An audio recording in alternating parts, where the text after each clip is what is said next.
também, só para avisar, para apresentar. Tá. Bom, então, bom dia a todos. Hoje, 19 de novembro. Então, dando continuidade às reuniões do subgrupo Pêndulo, no Locomotion. Hoje a gente vai ter a apresentação da Vivian e da Valéria sobre o subcapítulo de Sprint e Shuttle Test. Então, quando quiserem compartilhar a apresentação aí, fique à vontade, pessoal.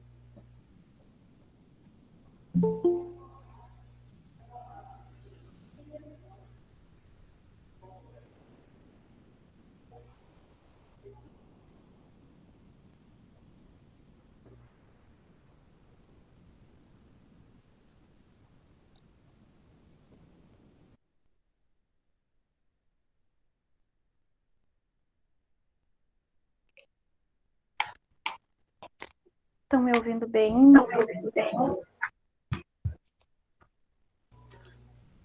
Acho que deu um eco.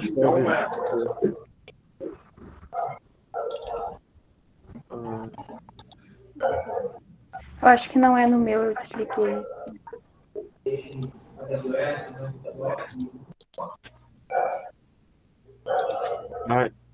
Eu acho.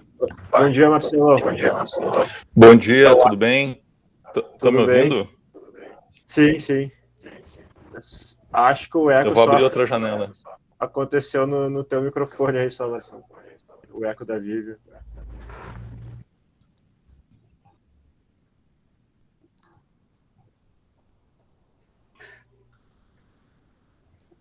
Agora foi?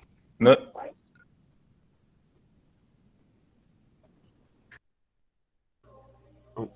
Testa aí, Vivian, vamos ver, vai. A gente vai vendo. Tá. Tranquilo agora? Eu acho que ainda tem. Não, eu acho que o Marcelão vai ter que fechar o microfone do... Alguém não consegue desligar o microfone dele? O André é um guri muito educado, um rapaz muito educado. Foi. Acho que foi. Acho que foi, vamos lá. O que houve com o meu... desculpe, o que houve com o meu microfone que eu não entendi? O que eu fiz, pessoal? Estava aberto?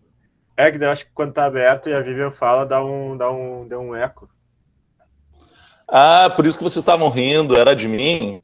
Esses caras de pau. Vamos lá, acho que agora vai, Vivian, vamos ver. Agora foi. Agora vai. Então eu vou iniciar já. Então, bom dia a todos. Dando continuidade, então, aos capítulos do artigo de revisão sobre o trabalho mecânico como determinantes do custo de energia à locomoção humana. Eu vou apresentar o quarto capítulo, relacionado a sprints e shuttle. Na locomoção humana, então, a maioria dos estudos, eles são apresentados na literatura em velocidades constantes, mesmo no andar humano, muitas vezes ter variações, então, nessas velocidades. Então, a corrida de velocidade, ela nos traz um método de análise, então, para essas capacidades de aceleração, enquanto nas corridas, chamadas corridas de vai e vem, então, a análise em diferentes acelerações e desacelerações, tanto com aumento da velocidade ou da distância. Então, conceituando um pouco o conceito de shuttle run, é uma corrida de vai e vem entre dois pontos, inicial e final, repetidas vezes, mantendo a velocidade máxima, então por um tempo determinado. O custo de energia é aumentado conforme o aumento da velocidade e é diminuído, então, conforme a distância. Sendo, então, em corridas curtas, em média de 5 metros, esse custo é maior, então essas corridas são realizadas em velocidades máximas, e em distâncias mais longas, geralmente de 20 metros, então com um custo menor, em velocidades mais lentas, então corridas ditas mais constantes, com fases constantes. Já o trabalho total, então, ele tem a mesma relação do consumo, então, quanto maior a velocidade, maior o trabalho total, e em relação à distância, então, uma diminuição. Também é importante ressaltar que o trabalho interno é importante nesse sentido, já que ele é a metade do trabalho total na velocidade máxima de corrida. E considerando, então, a corrida linear de velocidade constante, o aumento da eficiência aparente, que também é conceituada como o trabalho positivo pelas unidades de músculo-tendão, então eles são aumentados com a velocidade, e já em relação, então, às corridas de ir e vir, há um aumento com a distância e uma diminuição com a velocidade. Então, o aumento dessa eficiência aparente nas distâncias mais longas podem ser ditos devido à associação de uma fase de velocidade constante, juntamente com uma melhora dos mecanismos elásticos de economia de corrida. Em relação, então, à produção total de energia na fase de aceleração nos sprints, 41% corresponde a uma potência de saída interna e 59% de potência externa. E relacionado ao custo de energia, não há dados na literatura informando pela dificuldade de separar, então, as fases de aceleração e desaceleração. Então, isso nos leva a um conceito de declive equivalente, que nos traz, então, uma estimação dessas demandas de energia na corrida. Então, conforme o corredor ele aumenta a aceleração, onde também aumenta uma inclinação equivalente, há uma diminuição dessa eficiência aparente, já que apenas o trabalho positivo é realizado nessa condição. Então, o mecanismo elástico de economia de energia também é prejudicado na fase de aceleração da corrida em sprint, assim também como na shuttle run. Então, esta é a tabela 1 apresentada no artigo, onde demonstra as diferentes condições de corrida relacionado aos parâmetros e também às funções músculo-tendão. Então, como exemplo aqui na corrida de velocidade, conforme há um aumento devido à aceleração, a flecha cinza corresponde a um dado estimado, que não é colocado na literatura. Então, há uma estimativa de aumento do custo de energia, junto com um aumento do trabalho externo, trabalho interno, e também uma estimativa de, então, diminuição dessa eficiência aparente, assim também como estimativa das funções músculo-tendão. Em shuttles curtos, corridas aceleradas ou em declive, então essas unidades músculo-tendão dos membros inferiores, eles são como amplificadores de potência, ao invés de poupadores de energia, e geram, então, uma energia mecânica positiva. Então, aumentando o trabalho do fascículo do músculo, e, então, diminuindo demandas metabólicas e a eficiência aparente. Então, o estudo mostra que a associação entre essa eficiência aparente junto com o trabalho mecânico de componentes elásticos, tem um efeito benéfico em corridas em estado estacionário de diferentes velocidades, aumentando, então, a velocidade, o que também aumenta o trabalho do tendão e da eficiência aparente. Então, quando nenhuma energia elástica ela pode ser armazenada nos elementos elásticos, isso se deve a valores da eficiência aparente serem próximos de valores da eficiência muscular. Então, assim, determinar essa eficiência aparente é importante pela visão da função músculo-tendão, fornecendo, então, informações importantes sobre o papel das estruturas elásticas e também para determinar o custo energético da locomoção humana. Obrigada.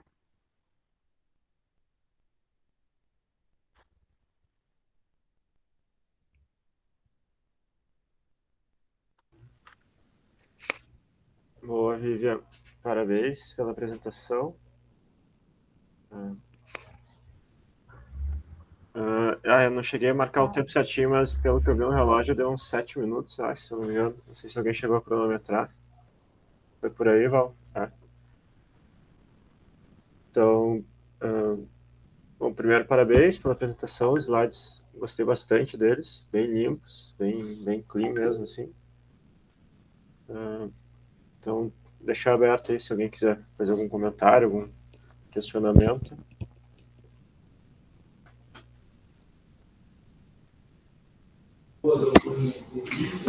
Parabéns, Vivi. Apresentação super tranquila. Os slides também estavam bem claros, os tons das cores também estavam bem bonitinhos, super organizado. Só uma puxadinha de orelha, assim, bem de leve. O então, né? Então, falou várias vezes o então. Mas é uma coisinha que a gente tem esses vícios de linguagem que aos poucos a gente vai organizando. Só fazer um comentário sobre essa questão da diferença dos dois exercícios, né? Se tu quiser comentar um pouquinho também, essa questão do sprint e desse exercício de vai e vem, que eu acho que não estava todo mundo aqui quando a gente estava falando antes ali, né? Mostrar só só repetir ali de novo, como tu mostrou nas fotos, o que é o sprint e o que é esse exercício, esse shuttle, que a gente discutiu bastante ao longo da semana. Sim, obrigada, Val. Então, o sprint é uma corrida de velocidade, uma velocidade máxima, onde tem uma aceleração, digamos, acho que posso dizer constante, enquanto, então, esses shuttle run, que é dito como uma corrida de vai e vem entre dois pontos, tem tanto a aceleração para chegar no determinado ponto, então, para desacelerar e acelerar novamente até o segundo ponto. Né? Então, entre esses dois pontos, tem a aceleração e desaceleração conforme, né, o movimento ali no tempo. Conforme, então, ali, como é dito, a distância, se é uma distância maior, pode ter uma fase de velocidade constante entre os pontos, e quando são distâncias menores, então, não é apresentado essa fase mais constante.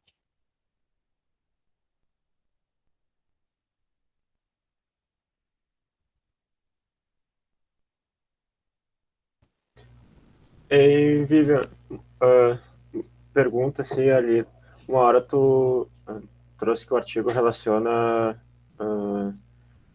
o shuttle test com o cálculo do custo de transporte, se não me engano, de eficiência, com a inclinação, faz uma relação do shuttle test com a inclinação. Pudesse falar um pouquinho melhor sobre isso? Como é que os autores trazem essa relação? Por que eles fazem essa associação? Sim. Para ser bem sincera, eu não sei se eu entendi tanto a ponto de explicar. Eu não sei se essa inclinação é mais relacionada ao corredor, inclinação do corpo do corredor, e eu não sei dizer assim essa relação, então eu fiquei um pouco até confusa nessa parte. Até depois que a questão também das energias do mecanismo do tendão. Era aquela parte dos números, lembra, Vivi? 0,20, 0,50 que a gente estava discutindo. Que a gente até, como tu comentou, tipo, a gente ficou um pouco na dúvida se era sobre a inclinação qual inclinação que eles estavam se referindo, né? Mas sim, mas é bem para ajudar a resposta da Vivi, né? Eles fazem essa relação como os achados de inclinação mesmo, né? Então, em uma inclinação maior vai ter tal custo, uma inclinação menor vai ter... Se eu não me engano, era 0,20 e 0,50 que eles falam no artigo.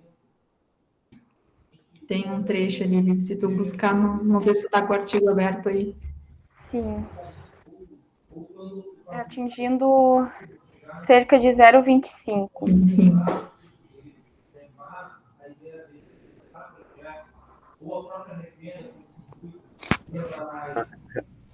É dúvida mesmo, realmente, porque eu não relaciona com a eficiência da inclinação. Seria isso. O professor levantou a mão. Deixa eu entrar aqui na janela. Tá. Olha só, gente, sim, é só para ter... Isso aí é baseado numa ideia bem interessante, assim, genial do Di Prampero, né? Quando eu era doutorando, em 2006, eu fui assistir uma palestra do Di Prampero, foi a vez que eu conheci ele, assim, e eu acho que foi a única vez que eu vi em pessoa, depois sempre à distância, pelos alunos, né?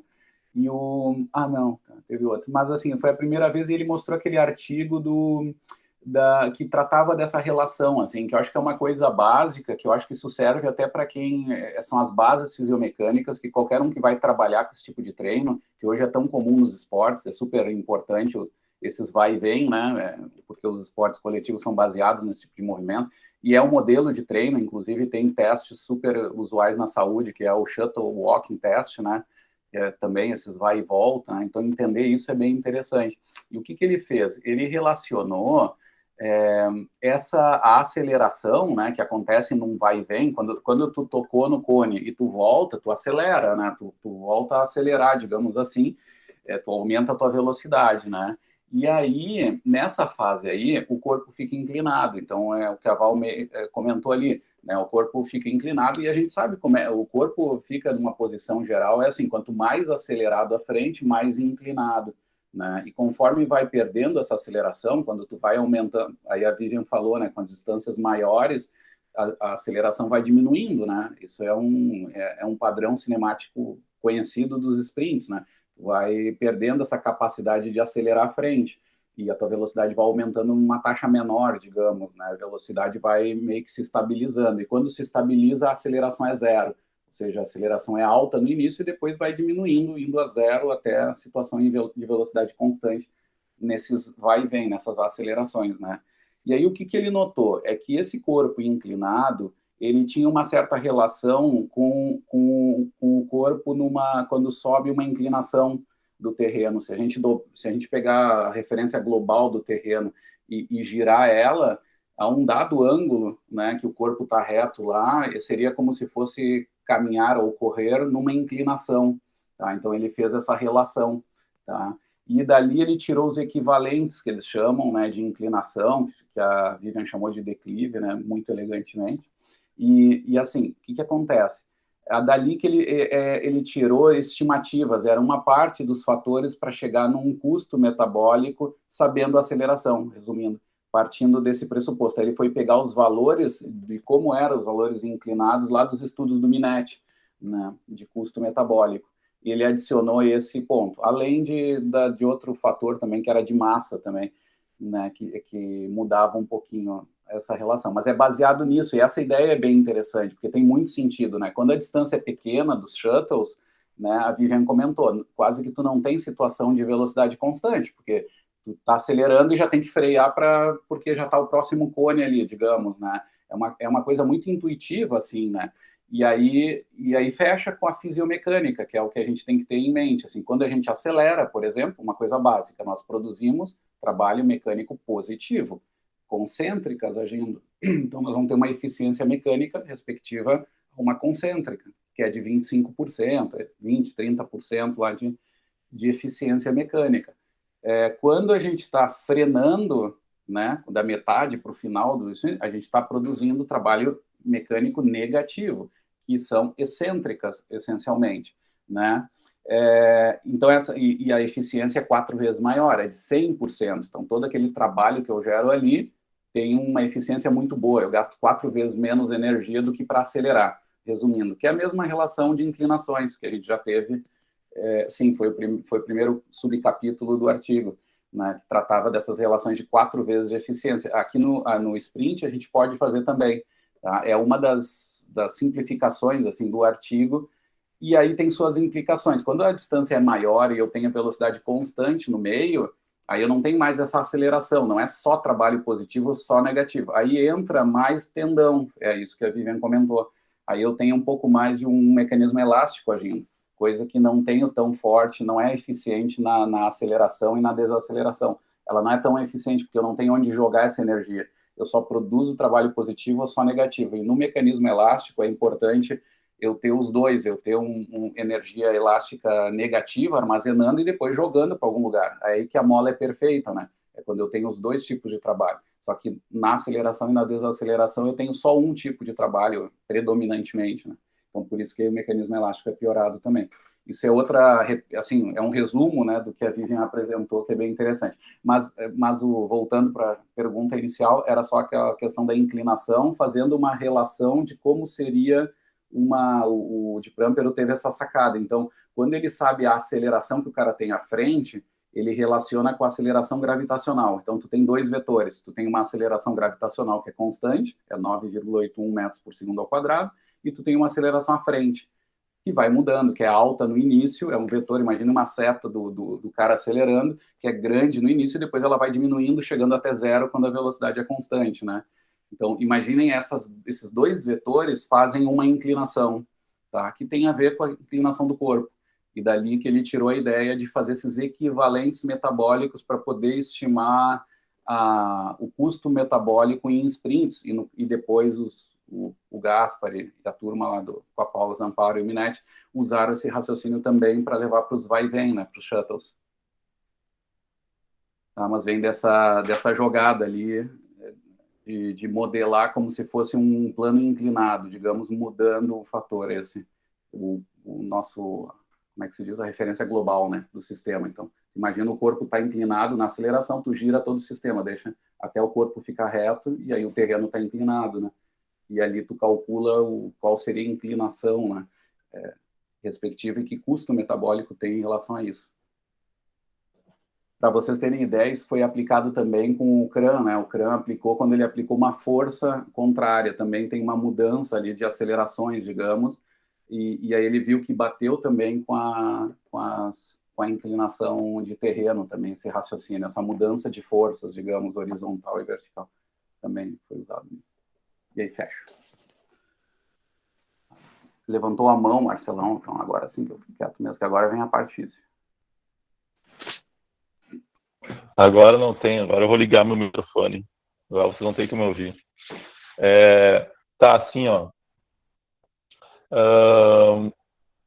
Tem uma distância no shuttle, né, digamos 10 metros. Tá? A tarefa que eu tenho que correr 10 metros. Então, nesses 10 metros, eu estou falando 10 metros só para facilitar.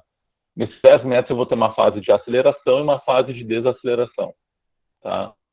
Digamos que essa distância não vai nem permitir uma velocidade constante, vai ser só positivo e negativo.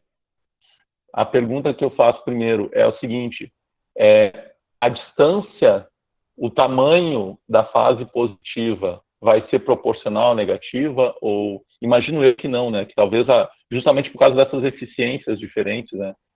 Mas o meu questionamento é isso, o quanto é proporcional ao trabalho positivo e negativo?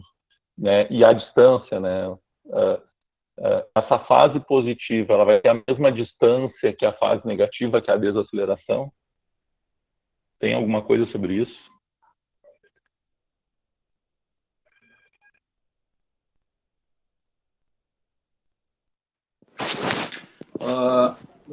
Foi para a Vivian a pergunta? Vivian, acho que o artigo não tinha especificamente falando sobre essa questão dos trabalhos, né? Ô, Marcelo, tem um negócio que a gente pensa eu não assim, recordo.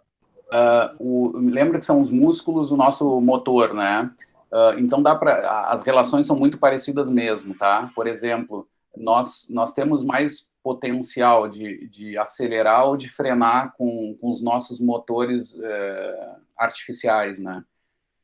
Geralmente não são iguais, né? Nós conseguimos acelerar mais lentamente do que frenar. Com os músculos também. Os músculos conseguem produzir mais potência ou mais força em menor tempo, né?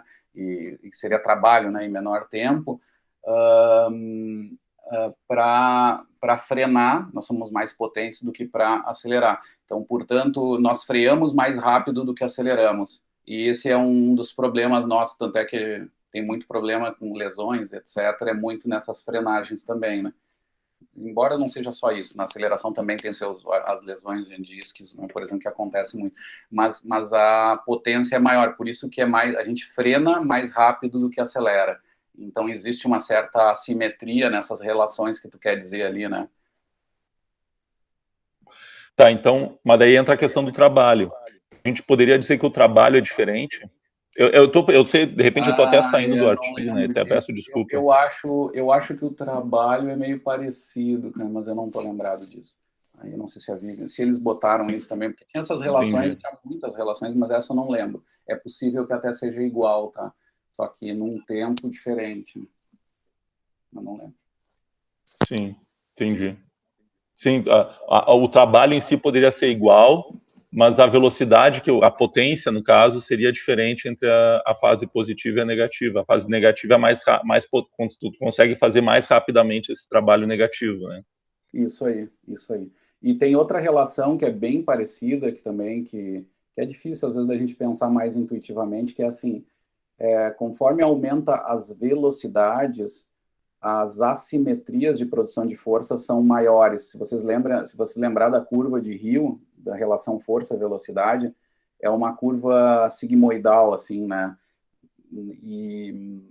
E aí, o que acontece? Perto de zero, quando as velocidades são baixas, tu tem uma baixa velocidade positiva e negativa, as forças, a potencial de produção de força está bem parecido. Eles são bem próximos.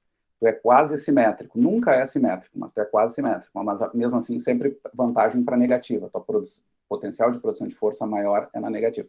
Conforme as velocidades vão aumentando, que é o que acontece nos vai e vem mais potentes, né? Essa assimetria aumenta, né? E isso explica também essas vantagens que tu tem de produção lá de potência em frenagens do que aceleração, porque tu está trabalhando num regime rápido, né, de contração. Aí as assimetrias aumentam, o potencial de produção de força é bem maior na negativa do que na positiva, porque vai se distanciando em termos vertical, assim, né?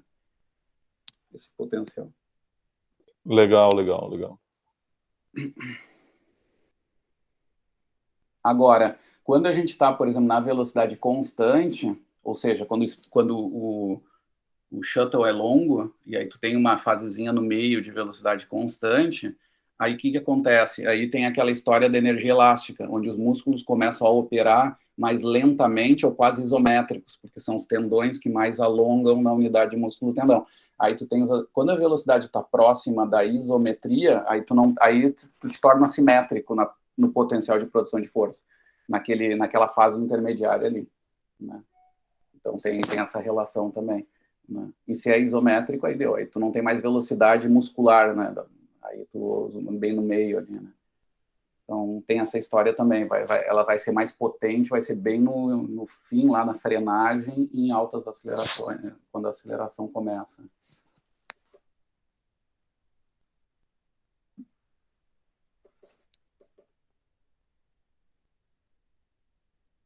A Diana. Abrir a fila.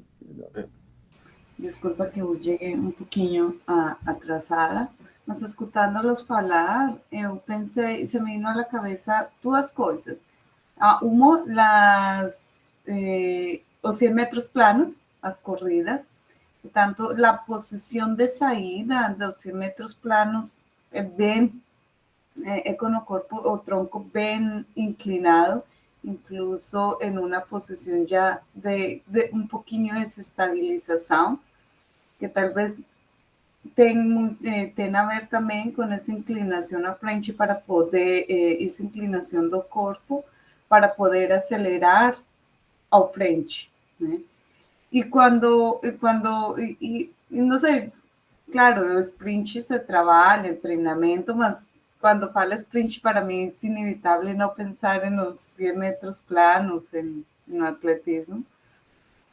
E aí, especificamente nas competências, quando tem essa fase de desaceleração, eu me pergunto se ela começa antes de chegar a esses 100 metros ou se vai depois dos 100 metros como tal, ou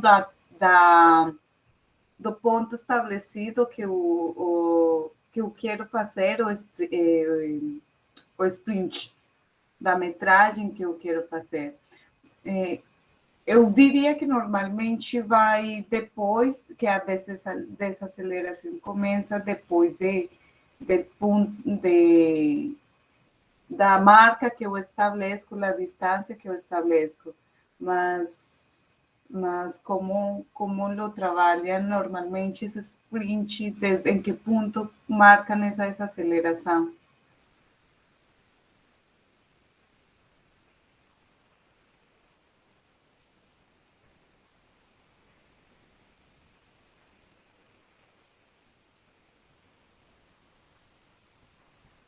A pergunta era para mim?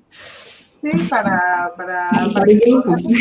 Dessa vez eu perdi completamente, que droga. Não sei se eu entendi, Di, mas tu te refere ao início do movimento? Não, eu me refiro é que, assim, escutando-los falar, claro, eu sei, quando se faz um sprint, determinam uma metragem na qual quer fazer o sprint, né? Normalmente, esse trabalho,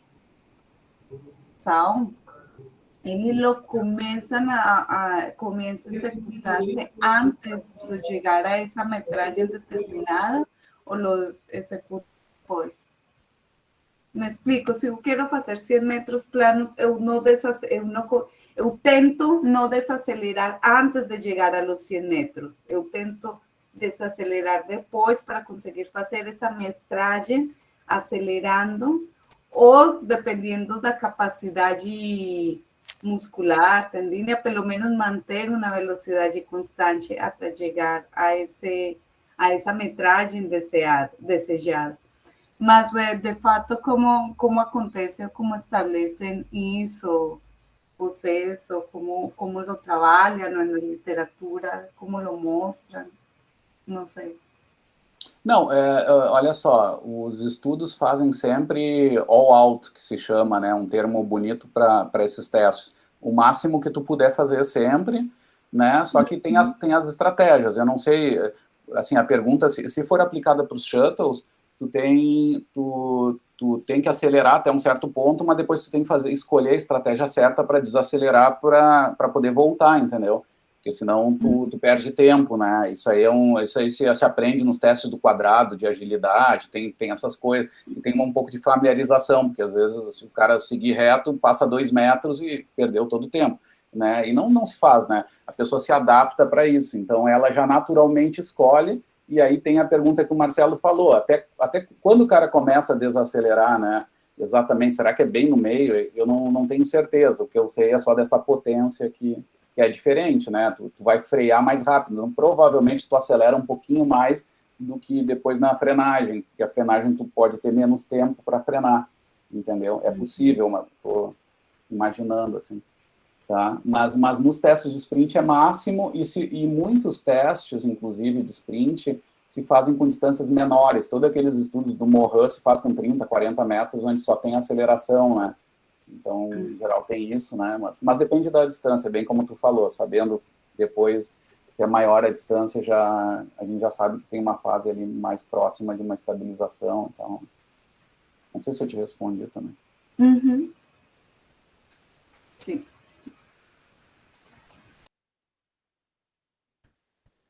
Então, professor, só para ver se eu entendi, dá para associar que na aceleração seria como o cara está num aclive, está subindo, e na desaceleração seria como se ele estivesse descendo? Exatamente. Dá para fazer. Essas são as duas fases, assim. É isso aí, é isso aí. É como se estivesse descendo um morro e tu tens uma... E assim, a fisiomecanicamente geral, a conta fecha. Porque quando tu tá frenando, tu gasta menos energia mesmo, né? E bate com o que acontece na negativa. Tu gasta menos energia para descer uma certa inclinação do que para subir. Por quê? Por causa do tipo de trabalho mecânico e sua respectiva eficiência. Aquela frase que o Marcelo já deve ter me ouvido falar, acho que 80 vezes, que é a conclusão dos artigos do Minetti de 93, 94, né? Por que existe a inclinação ótima e por que gasta mais energia para subir lomba do que para descer? Não é por causa da gravidade que ajuda aqueles papinhos, não. É por causa do tipo de trabalho mecânico muscular que é feito e suas respectivas eficiências. Né? É por isso que gasta menos e fecha com a conta dessa negativa, dessa inclinação, desse raciocínio do de Prampel. Né? Para frenar, tu gasta bem menos energia do que para... Agora tem que lembrar que quando tu frena, tu tem um preço, né? Tu tem mais inflamação, tem esses processos de excêntrica, né? Nos tecidos lá não contráteis, passivos.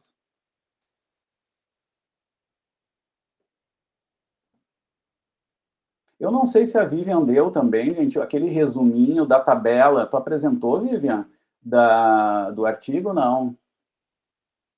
Ela apresentou, tá. Eu coloquei a tabela. Só não deixei o resumo inscrito, mas fiz um resumo só. Ah, entendi. Não, mas tá ótimo. Não, eu ia sugerir isso, mas é que eu não assisti mesmo. Eu estava te ouvindo, mas não tudo. Mas é sempre também ter esse resuminho na cola, assim, né, para lembrar de tudo, né, onde é que o custo é maior e tal, porque alguns raciocínios que eu fiz é sem olhar para a tabela, mas é sempre bom fazer eles todos olhando para aqueles dados da tabela que talvez ali estão as coisas, onde é que gasta mais, onde gasta mais. Por exemplo, do custo metabólico, não, mas ali é só os shuttles, né, a tabela trazia, né, tem como tu compartilhar a tabela ali para nós? Só para a gente revisar. Vou abrir aqui. Pode ser mais para mim, né, para eu revisar. Eu deveria saber tudo de memória, né, Valéria? O autor deve ser capaz de defender o artigo. E aí eu me ferrei. E depois vem ele lá na seleção de mestrado e doutorado, né? O que tu fez no artigo de 88, que tu é o quarto autor de 40 autores? Aí tinha gente de outros grupos de pesquisa que faziam assim, respondiam assim, não, professor, esse não é meu artigo, esse é do Joãozinho. Eu, não, mas tu é autor, né?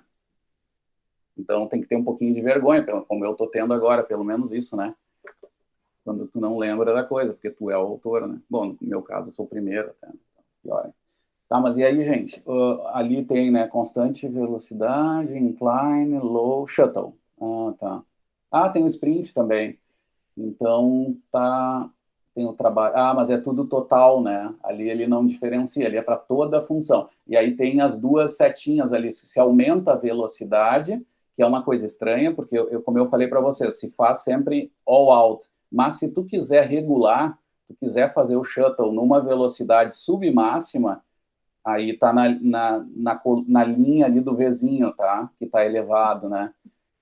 Aí seria ali no Vzinho. E a distância, que aí não, aí a distância é tratando tudo em all out, tudo máximo, só que tu só aumenta as distâncias dos cones, né? Tu faz de 5, 10, 20 metros, né, de distância.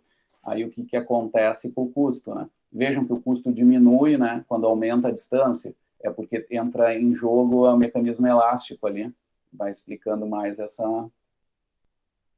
embora o trabalho externo aumente, né, e o trabalho interno aumente, mas a eficiência aumenta e compensa isso, tornando o custo menor, né, em maiores distâncias. Lembra, não é o custo de toda a tarefa, é o custo por metro percorrido. Tem essa pegadinha. Claro, a distância aumenta, tu aumenta também os metros percorridos, né? O custo por metro, né, metabólico, diminui. Ou seja, é mais cansativo fazer vai-vens mais curtinhos, né?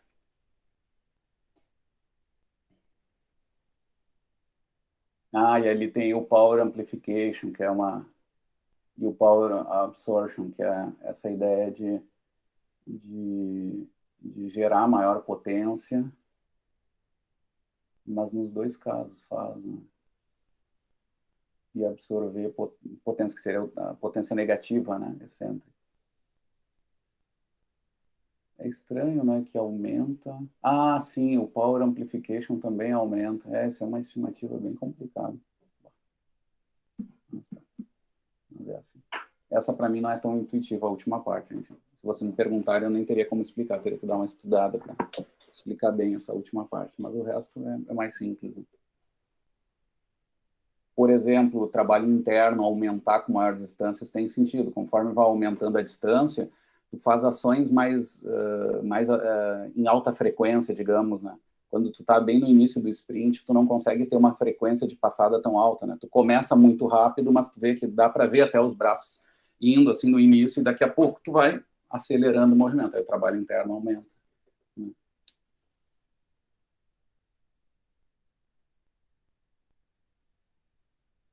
Mas não tem nenhuma explicação da parte negativa e parte positiva. Isso aí está no texto, né? Lá no meio das explicações, que é complicadinho, né? Claro, vai dando mais detalhes.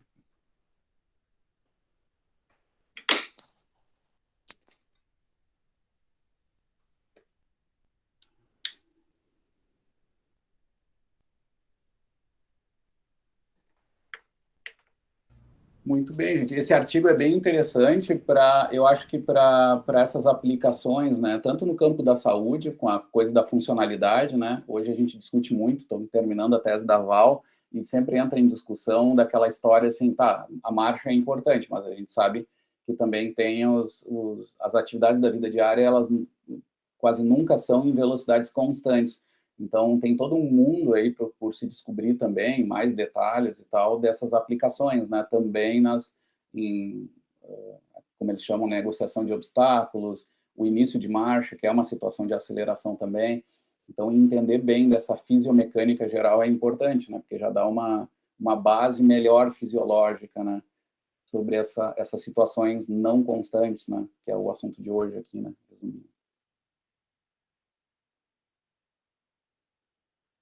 E até como método de treinamento também, né? Porque tem um potencial, porque nos esportes também não é só para avaliação, também para treinamento, mas até na reabilitação, né? Tem potencial para reabilitação, né? Que é uma coisa meio Marcelo, estranha a assim, princípio. Né? Uma das maiores modas aí do Sport Science dos últimos 10 anos são os RSAs, né? RSAs, que são habilidade de sprints repetidos, né? É uma invenção, assim, que o pessoal da ciência do esporte fez há alguns anos. Primeiro, eles produziram o teste, que é o Shuttle, né, Running Test, né? Que é o RSA também, eles chamam mesmo, teste de RSA, de sprints. Então, os caras vão fazendo esses... É tipo... aquele outro lá do Zapito, que vai e volta, mais aeróbico, só que nesse caso é mais rápido, né? Eles são mais rápidos até um ponto que o cara não consegue mais fazer. É tipo o ioiô, isso aí, assim, faltava o nome, só que o ioiô estima uma potência aeróbica. Esse aqui, o RSA, é para ver uma potência anaeróbica, mas é mais para ver essa resistência de potência. É bem que o nome diz, habilidades de sprints repetidos. É o quanto que o cara consegue ter uma habilidade de manter os sprints repetidos.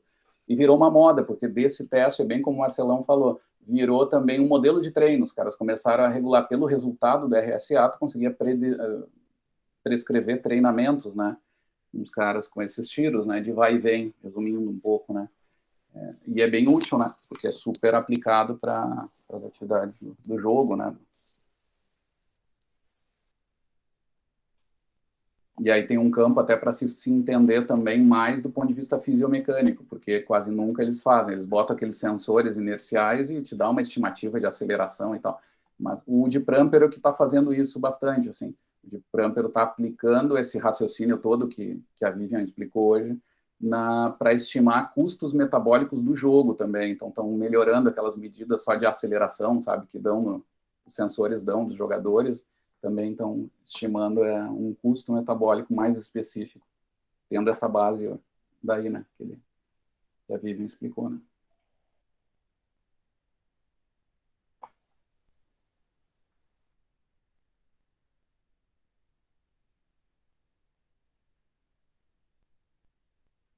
Silêncio. Imagina que legal desculpe. Não. Imagina que legal um idoso, assim, uma pessoa mais velha, assim, né, possa fazer. Claro que ele teria que fazer ver a possibilidade. Mas dentro de uma progressão de treinamento, né, obviamente tem que respeitar, né, a sobrecarga da fase que a pessoa está, né. Mas, tipo assim, essas atividades de vai e vem até podem ter um caráter lúdico, né. Pode misturar uma ludicidade junto com fazer a reabilitação, fazer programa de reabilitação com o vai e vem, com um caráter lúdico, né, que dá para botar, precisa de pouco espaço, então precisa de pouco espaço, materiais simples, ludicidade dá para botar, que é uma coisa que pega bem, né, e tem essas vantagens aí, né, porque, e aí tu respeitando a questão de novo, né, não vai fazer o cara fazer o all-out, né, que nem tu falou, tá, mas tipo, começar progredindo o treinamento com esse tipo de atividade, até chegar no ponto de fazer realmente, né, se for possível, pancadaria, né, corrida de shuttle ou uma atividade de shuttle mais pancadaria. Começar com caminhada, de repente, e aí vai evoluindo, né, daria para evoluir. É bem interessante isso. E eu vou dizer, tá, até de repente com um paciente... Eu caí, gente, vocês estão me ouvindo? Estão me ouvindo, né? Sim, estamos ouvindo. Eu tô viajando aqui, ó, até o paciente respiratório que tem dificuldade com a questão... seria mais fácil para ele fazer atividades curtas mesmo, de explosão, entendeu? Seria mais fácil manejar o paciente respiratório com atividades curtas de explosão do que atividades prolongadas, né, que eles vão sofrer mais de espineia. Mas, assim, eu tô falando... porque, assim, numa atividade de reabilitação de shuttle, que tu vai colocar, claro, ela vai ter que ter um tempo de duração total, né? Aí, claro, se o tempo de duração total for muito grande, aí tu vai ferrar o paciente mesmo, que vai acumular, né? Mas até isso aí tu pode ir progredindo. O volume, né? O volume total da atividade tu vai aumentando de acordo com o manejo que a dispneia vai diminuindo desse paciente, né? E eles aguentariam, eu tenho quase certeza, eles aguentariam muito, muito bem. Aguentariam muito bem isso aí. Melhor do que uma atividade, por exemplo, que o pessoal faz muito, né? Mete o cara lá 30 minutos na bicicleta ergométrica e esquece do magrão, né? Tem muita reabilitação que faz isso, né? É o nheco-nheco que eu falo. Tartaruga gosta quando fala nheco-nheco. Reabilitação nheco-nheco. Tá sendo gravado, né? Que merda.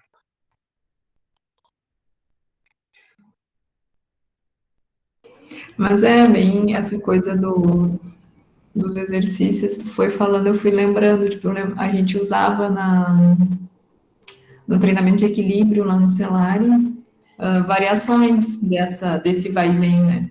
E aí usava a questão da ludicidade, tinha que pegar um objeto e levar para o outro lado, e depois pegava outro objeto e trazia. Claro que não era em sprint, né? Mas a gente pedia para eles fazerem o mais rápido que eles conseguiam, né? Alguns faziam um trotezinho e outros faziam uma caminhada rápida, mas acabavam fazendo, né? Então, sim, dá super para adaptar para idoso, para reabilitação, para Parkinson, dá para fazer. Ô Marcelo, Piauí não fica na região Nordeste? Claro que fica, meu, eu sou nordestino. Não, porque o pessoal botou no projeto que tu é representante do polo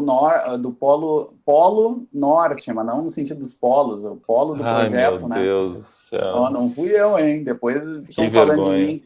Passou do Rio Pelotas lá, é sertão, né? Meu Deus, tá gravado isso aqui. Meu Deus. Tu sabe, existe as duas coisas, né? Esse erro que foi cometido, e existe também aqui, né? Pessoal, isso eu não... Sabe aquele... Tu mandou um negócio do... agora não, a gente tá falando coisa científica, né? Depois, quando terminar, eu falo as bobagens. Tá. Não, desculpa, eu já tava me... Depois eu falo das bobagens. Eu também, foi culpa minha, desculpa. Já arrumei aqui, tá? Já me recompus, tá? Voltei.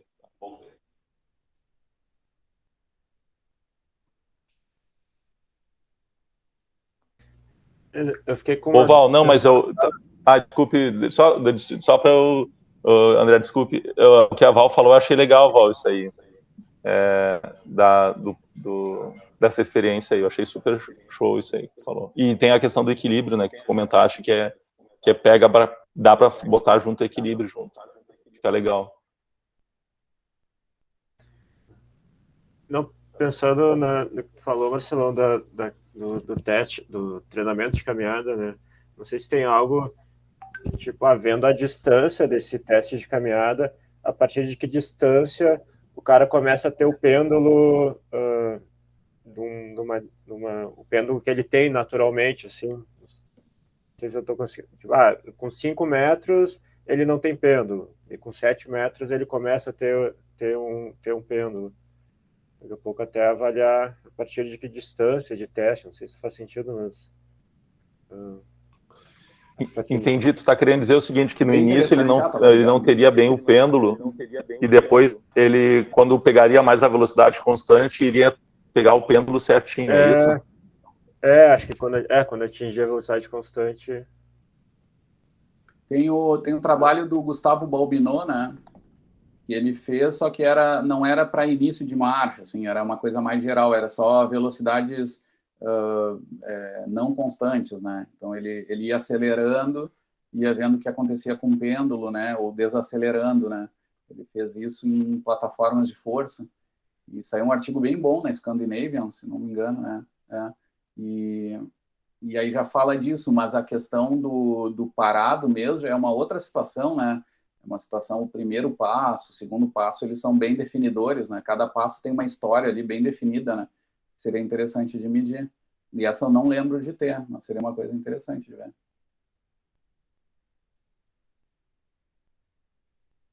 Eu imagino que na esteira é difícil isso. Nós temos que fazer nas plataformas, no caso. Ou não, sei lá. Bom. Eu sei que o Marcelo falou de uma intervenção, ali já é demais daqui a pouco, mas um pré e pós, no pré o cara no segundo passo já estava no recovery, no 100% do recovery dele, e no pós já no primeiro passo. Não sei se tem alguma... Entendi o raciocínio, mas eu não lembro de ter coisa sobre isso. Bem interessante.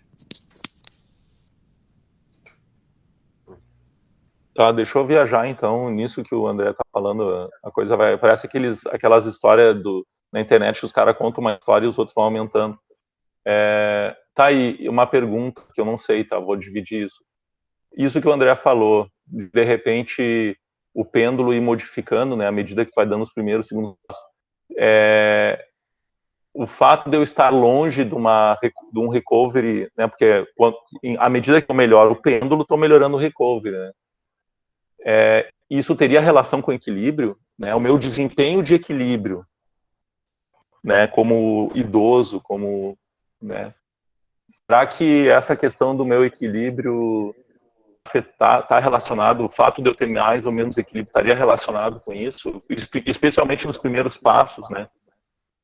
O André, tu já notou, né, que estamos formulando a hipótese já ligado aos APAs, o pêndulo ligado aos APAs, né? Se o cara consegue desenvolver um APA mais ideal, não sei, se isso corresponde também funcionalmente a um pêndulo melhorado ou não, né? O Marcelão acabou de montar ali. Deixa eu ligar para Marcela aqui. Mas está relacionado ao equilíbrio também. Dá para dizer isso? Sim, ela tem até os dados, Marcelão. Se bem que é só do primeiro passo, né? Não sei se a gente... Talvez da cinemática a gente tivesse, né? Os 2, 3 passos, talvez. Eu sei que o teste da iniciação de marcha é dar uns passos à frente, né? A pessoa está parada, né, André? E avança, né? E eu sei que na plataforma de força a gente tem, mas provavelmente é só um toque, né? Só o passo ali, só num pé. Mas temos, se não me engano, tem a cinemática no meio. Eu acho que a Marcela gravou a cinemática da eletromio, né? Achei o Xandão. Daqui a pouco dá para tentar ver alguma coisa. Com Parkinson, né, o dela. Parkinson idoso. Bem legal. No estudo que saiu agora dela, né, tem, né, a questão de quanto maior a gravidade da doença, menor vai ser, né, então, e aí existem estudos que falam sobre equilíbrio e Parkinson, né, então dá para fazer essa relação indireta, né. Ela viu, assim, a parte principal foi o grupo funcional esse, né? Do acinético versus o hipercinético, né? O acinético rígido versus... E aí ela viu que o rígido tem um APA pior, né? Então, a partir dali, pela hipótese do Marcelo, daria para ver se tem uma correspondência nisso em termos de pêndulo, né? Se isso prejudica o primeiro, o segundo pêndulo, ou talvez, como o André falou, né? Onde entraria, só que eu acho que não tem tantos passos à frente, né? Nós devemos ter só uns 2, 3 no máximo, né? Acho.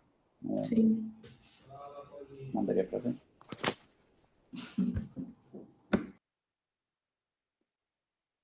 Quem é que nós vamos botar nisso já, André? O Lucas, coitado, já tá... Tu olha sempre o Lucas, né? Depende da semana. Se eu tô lendo as coisas da Val, é tudo com a Val. Depois tem um artigo do Marcelo, vai tudo depois para a Diana. Assim vai girando a metralhadora. Vamos ter que achar alguém, O Lucas só vai diminuindo de altura, né, cara? Vai ficando assim. Não me acha. A minha cadeira tá escorregando, por isso. Escorregando. Boa.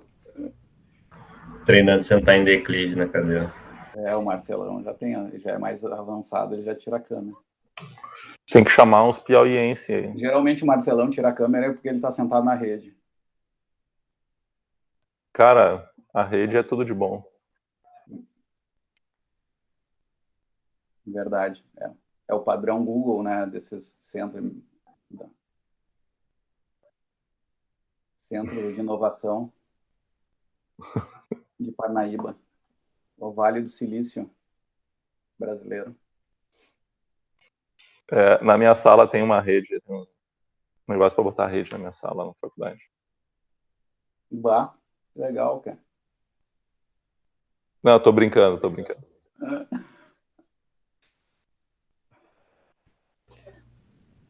Bom, pessoal, 10h03. Essa reunião marcada até às 10. Então, não sei se alguém tem alguma última colocação, comentário. Senão vamos encaminhando para o final aí. Então, semana que vem a gente vai ter a continuação das conversas sobre retomando os conceitos de física, de mecânica e energia. Semana que vem, dia 26 de novembro, então.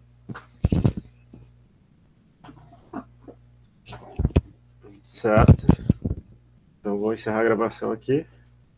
Deu. Ô, Marcelão, pode botar agora a camiseta e